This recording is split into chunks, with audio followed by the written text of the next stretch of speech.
દર વર્ષે હોળી આવતી હોય ત્યારે આ પ્રકારનો એક ફોટો તમે છાપામાં જોયો હશે. આપણી એક માન્યતા છે કે હોળીની ઝાડ કઈ દિશામાં જાય છે તેના ઉપરથી વરસાદનો આઈડિયા આવે. ઘણી વખત આપણે આપણા પૂર્વજોના જ્ઞાન અને અંધશ્રદ્ધા કહી અને નકારી કાઢતા હોઈએ છીએ, પણ આ એકચ્યુઅલી અંધશ્રદ્ધા નથી. આપણા પૂર્વજોએ વર્ષોથી હવામાન સ્ટડી કરી અને એક તારવેલું તારણ છે કે હોળીની ઝાડ કઈ દિશામાં જાય એના ઉપરથી તમને એક સાયન્ટિફિકલી આઈડિયા આવે કે પવનો કઈ તરફ વહેવાના શરૂ થઈ ગયા છે વર્ષના આ ભાગમાં. આપણું જો અલનીનો લાનીનાનું લેક્ચર ન જોયું હોય તો યુટ્યુબ ઉપર પડવું છે, એકવાર જોઈ લેજો. તમને આખો ભારતની વરસાદની પેટર્ન સમજાઈ જશે કે વરસાદ કઈ રીતે આવે છે. અને એ લેક્ચરમાં આપણે ડિટેલમાં કીધું છે એમ કે શિયાળામાં ભારતમાં પવનો જમીનથી દરિયા તરફ વહે છે અને ઉનાળામાં દરિયાથી જમીન તરફ વહે છે. આને કહેવાય છે સાઉથ વેસ્ટ મોન્સૂન વિન્ડ્સ, દક્ષિણ પશ્ચિમના વરસાદી પવનો. હવે આ પવનો જાય ઈશાન દિશામાં.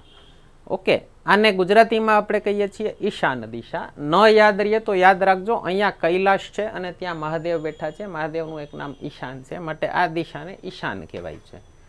તો તમને શું કીધું છે, હું ઈશાન દિશાથી શરૂ કરું. જો ઈશાન દિશામાં પવનો અત્યારથી વહેવાના શરૂ થઈ ગયા હોય એનો મતલબ કે ગરમીનું પ્રમાણ આ વર્ષે વધારે છે. જે આ તમે જોયું હશે કે હીટ વેવ શરૂ થઈ ગઈ છે, તો અહીંયા કીધું છે ગરમીનું પ્રમાણ વધે.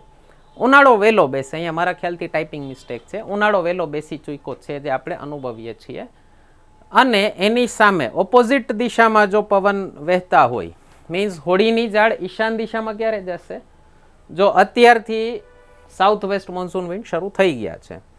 એની સામે જો ઓપોઝિટ દિશામાં જતા હોય, નૈઋત્ય દિશામાં, એટલે કે આ સાઉથ વેસ્ટમાં જો હોળીની ઝાડ જાય તો એનો મતલબ કે ઠંડીનું પ્રમાણ વધે. એનો મતલબ હજી ઉનાળો બેસવાનું શરૂ પણ નથી થયું, એનો મતલબ હજી શિયાળાની જ ઇફેક્ટ છે.